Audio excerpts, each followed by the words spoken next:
Bonjour à tous et bienvenue sur le podcast de l'association Seven Art.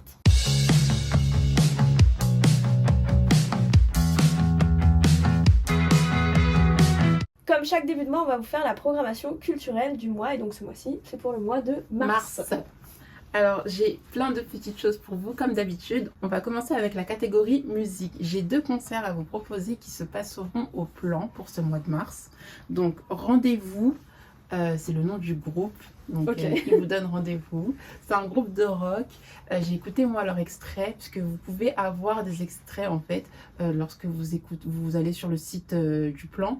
Et en fait, je trouve ça trop cool. Ils donnent un peu les clips des intervenants, des chanteurs. Un aperçu de ce que tu peux voir en concert. Donc, je trouve que c'est plutôt cool. Hein. Comme ça, tu sais directement si ça t'intéresse éventuellement ou pas. Comme ça, quand tu prends tes billets, t'as pas à aller rechecker sur YouTube par toi-même. C'est juste en dessous quand tu déroules en fait. Donc rendez-vous, moi ça m'a donné envie parce que c'est du rock. Et j'adore les concerts de rock. Moi j'adore perso, la guitare électrique, la batterie, tout ça, c'est ce que je préfère le plus.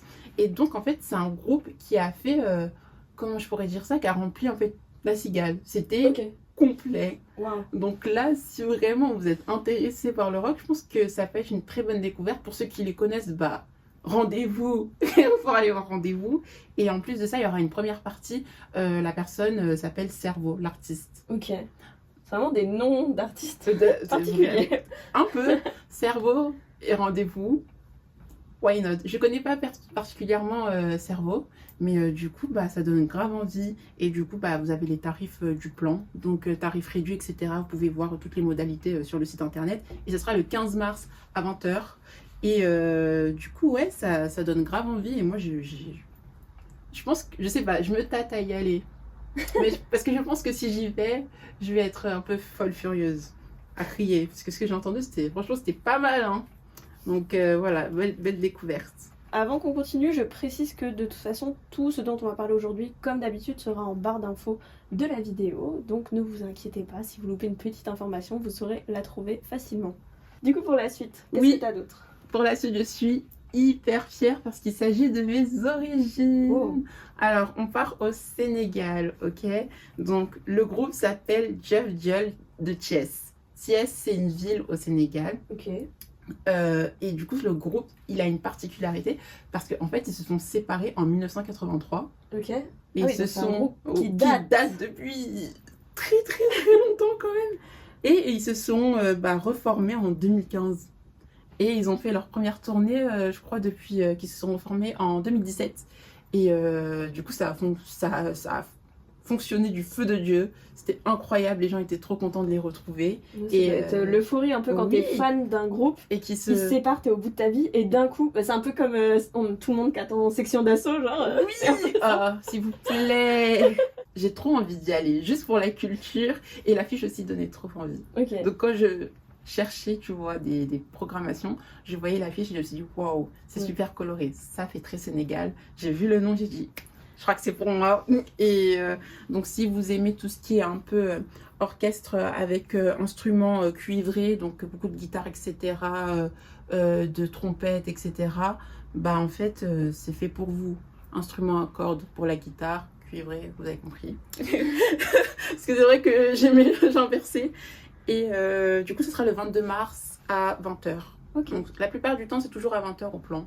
Ça commence. Et il y a une première partie. Donc moi, je vous invite vraiment à venir aux premières parties parce que, en fait, des belles découvertes en général. Moi, j'ai déjà découvert plein d'artistes comme ça. Je sais qu'il y a beaucoup de gens qui viennent seulement pour les artistes, mais les premières parties, je trouve que c'est beaucoup trop sous-coté.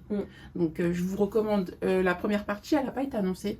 Donc surprise. C'est mystère. C'est mystère. Donc voilà, c'est tout pour la catégorie music. Je me souviens, j'étais allée voir le concert de Lewis Capaldi. Ouais. La première partie, c'est un groupe qu'on connaissait pas du tout, qui s'appelle Only the Poet. Et c'est vraiment, genre, je pense, une des meilleures découvertes que j'ai pu faire à un concert. Du coup, après, on passe à quoi comme catégorie ? L'une de mes catégories préférées. En vrai, je dis ça pour toutes les catégories. Donc.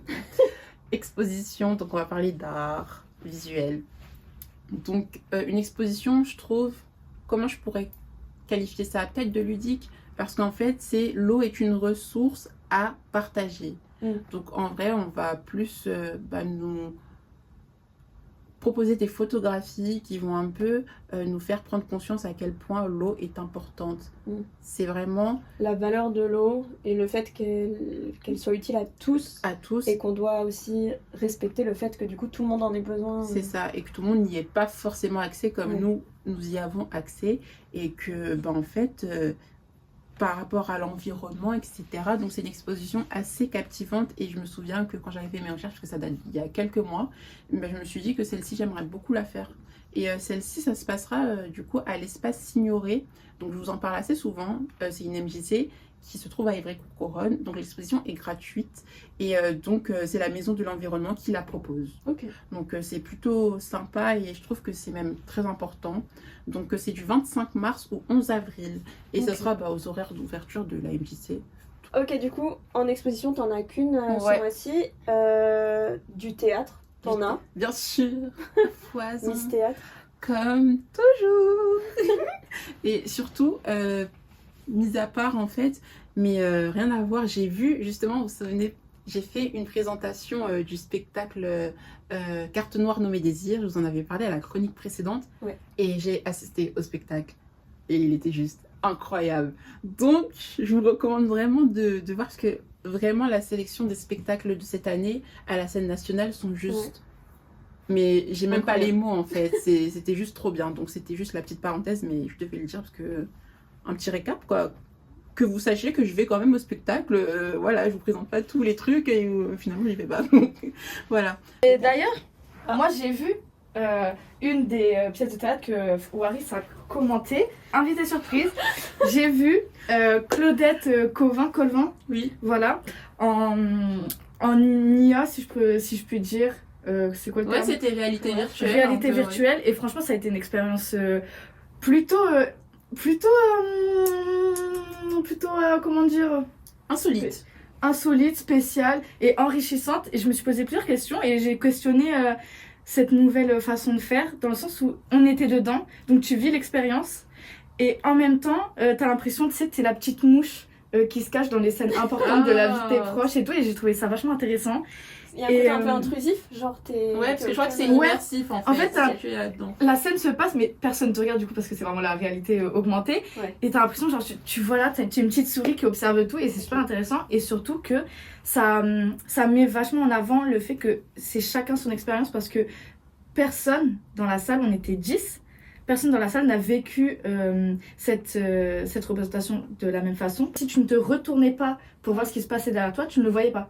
Donc ça veut dire qu'il fallait vachement observer, et ça veut dire, moi par exemple, j'étais assise sur les bancs pendant que d'autres me regardaient en face. Donc ils me voyaient avec les gens assis.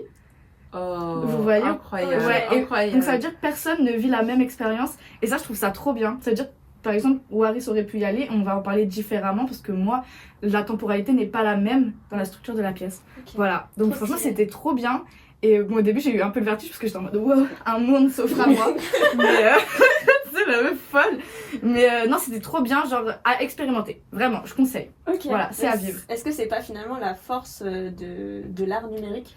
Finalement on en a parlé dans le débat, et moi qui étais sceptique, ça a peut-être un peu changé mon avis, quoi. Si vous n'avez pas vu la vidéo sur le débat de l'art numérique, vous mettez le petit i juste en haut pour cliquer dessus.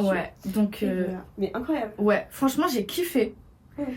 J'ai été avec une amie, on était en mode, et en plus à la fin on pouvait écrire un mot à Claudette. Ton avis? Ah non, on pouvait soit donner notre avis ou soit donner, parce qu'elle a des avocats avec qui la scène nationale est en lien. Et on pouvait lui écrire un mot par rapport à ce qu'elle a vécu, ce qui s'est passé, etc. Lui donner un petit peu d'amour, de force, ou voilà.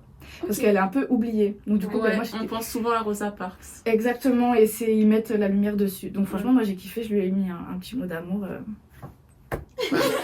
Bon allez, bisous. Donc pour le théâtre, j'ai une pièce de théâtre qui est toujours à la MJC, l'espace Signoret à Évry, qui s'appelle Interruption. Et donc du coup ça, pareil, c'est gratuit, c'est un sujet important. On est en mars, donc qui dit mois de mars dit... Mois de la femme. Exactement. Donc on va parler un peu des femmes. Donc c'est des femmes qui vont échanger sur des sujets comme l'amour, la sexualité, la liberté, et aussi la question de l'avortement. Donc c'est plutôt pas mal. Et en fait, il s'agit d'un personnage qui s'appelle Eva. Et c'est assez drôle. Donc, c'est drôle. Je suis obligée d'aller voir, c'est ça que tu me dis. Quand j'ai vu ça, je me suis dit, bon, je sais pas pourquoi, mais je crois que j'ai dû suggérer. Donc, ouais, non, trop bien. 20h30, le 15 mars. Donc, du coup, je le répète, à l'Espace Signoret. Et encore une fois, c'est gratuit, mais attention, c'est sur réservation. Donc, faites au plus vite si vous voulez aller avec des amis, etc. Et donc, je vais vous lire une petite critique qui dit, on est ému. On rit et on se bouscule par rapport aux idées reçues concernant, comme je l'ai dit, l'avortement. Et le spectacle est très fort. Oui. Et je vous ai parlé de Carte Noire tout à l'heure. Pareil, c'était un spectacle pour les femmes noires et à propos des femmes noires qui était aussi très fort. Donc j'avoue que ça me plaît d'avoir des spectacles qui parlent de la femme comme ça. Et qui t'engagent émotionnellement. Ouais. C'est une expérience vraiment enrichissante. Je ne peux pas expliquer, mais quand tu sors de là, t'es plus vraiment la même, tu te dis ok, waouh. T'as appris quelque chose. Oui, et il y a une sorte de sororité aussi. Donc si vous recherchez ça, je vous le conseille fortement. On a parlé des femmes et je voulais juste rebondir sur le fait que du coup, pour l'occasion avec Seb et Art, on a décidé ce mois-ci, en termes de podcast, d'interviewer que des femmes. Du coup, pour un peu célébrer ce mois. Donc tout au long du mois, vous verrez que chaque intervenant, ce sera une personne féminine. Voilà. Girl power en fait. Et on va encore parler de femmes. Ok, allez, let's go. C'est notre mois en fait. Alors, Piste, c'est un spectacle que je veux absolument voir aussi. C'est de la danse? Non. Ça aurait pu. Le nom Ouais, il porte un peu... Même moi, au tout début, quand j'ai entendu parler de ça, je me suis dit, Piste... Ah non, finalement, c'est pas de la danse. Je sais pas trop si c'est une pièce de théâtre ou pas. Okay. Je pense que c'est une pièce de théâtre, mais je pense qu'il y a une sorte de, comment dire, façon étrange d'amener la chose. Et je crois que ça va plus être quelque chose d'expérimental. Okay. Ou peut-être de la documentation. Parce que quand on lit le synopsis, en fait, Penda Diouf, qui est quand même une dramaturge assez connue dans le domaine, donc en fait, c'est une pièce qui raconte l'histoire, justement, de peuples martyrs qui sont les Herero et les Namas qui vivent en Namibie. Okay. Donc Penda Diouf, en fait, elle se lance dans un road trip en Namibie et poursuivre les traces d'une idole à elle. Et en fait, elle va se rendre compte tout au long de son voyage que ces peuples-là ont vécu des choses quand même assez puissantes. Et du coup, en fait, ça s'arrête là, quoi. Donc moi, je sais pas trop si ça va plus être comme une sorte de documentaire ou une pièce. Si tu vois vraiment le personnage voyager tout au long de la pièce. C'est ça, donc ça a l'air plutôt pas mal en vrai. Okay. En fait, tu restes un peu sur ta faim, tu te dis... en fait, il faut y aller. Donc voilà, et ça sera le 6 et le 7 mars. Le 6 et le 7 mars, de 19h30 pour le 6 mars. Et le 7 mars, ça sera 20h. Donc vous avez 2 séances. Et je pense qu'il faut que vous fassiez vite pour prendre vos places parce que ça affiche souvent complet parce qu'elle est assez connue dans le domaine, dans le monde du théâtre, tout simplement. Celui-là, il me donne vraiment envie parce que j'aime trop un petit peu toutes les pièces de théâtre qui parlent de voyage. Moi, mon dramaturge préféré, c'est Wajdi Mouawad. Okay. Du coup, j'aime trop parce qu'il me fait voyager à travers tous ses récits. J'aime trop tout ce qui est en mode voyage... théâtre et tout. Enfin, j'ai quelque chose pour toi. C'est vrai? Face à la mer. Ok. Ça me fait penser à une chanson. De Calogero.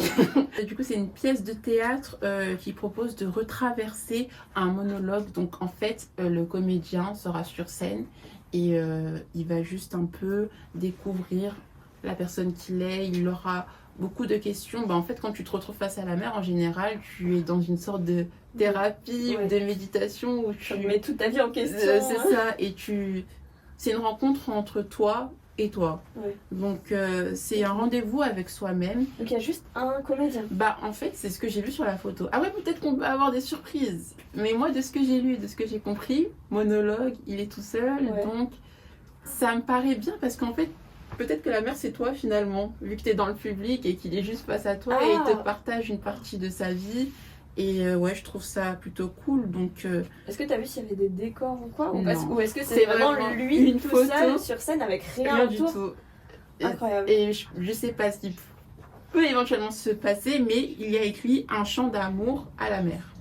Du coup, ça sera le 20 mars à 19h30 et le 21 mars à 20h. Est-ce que tu as une autre pièce de théâtre à nous proposer? Alors, c'est pas une pièce de théâtre. Ok. C'est une projection de film. Okay. Encore une fois, on est en mode expérience. Ok, vous avez capté pour le mois de mars, j'ai fait que des sélections où on découvre des choses qui ne sont pas trop habituelles.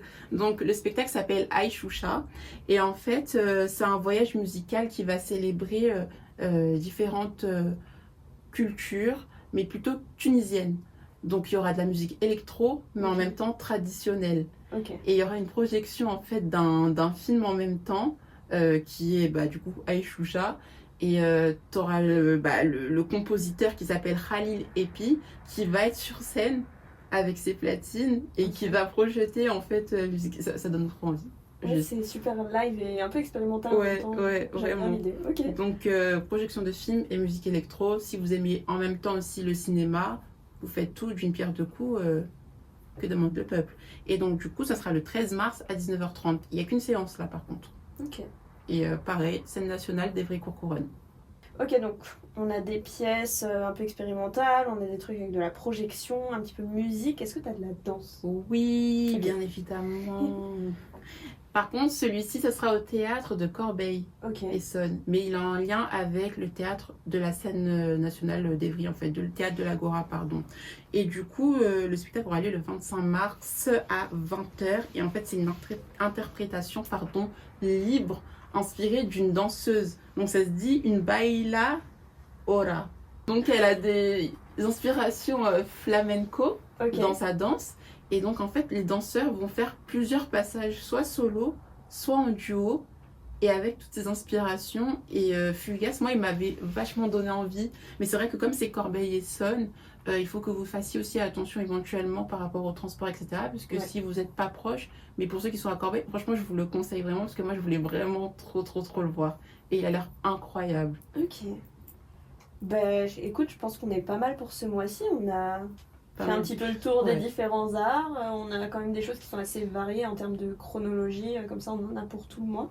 Et en plus, en fait, dans un seul et même spectacle, vous avez plusieurs types d'art. Comme tout à l'heure, je l'ai dit pour Aïchoucha, vous avez du cinéma, de la musique et un peu de représentation peut-être théâtrale. On ne sait pas comment la mise en scène sera, la direction artistique, etc. Donc, franchement, ouais, foncez. Comme pour Face à la mer, on ne sait pas, il peut y avoir une projection ou autre, quoi. Donc, c'est un peu mystérieux ce mois-ci, quand même, ouais, la programmation. C'était pas prévu, mais je pense ils se sont passés le mot, je sais pas. C'est un truc d'artiste, quoi. Bah, c'est tout pour aujourd'hui. Merci beaucoup, Waris. Rien. Encore une fois, pour cette belle programmation. Et on se retrouve dès dimanche prochain pour un nouvel épisode du podcast de l'association Seven Art. Bye bye!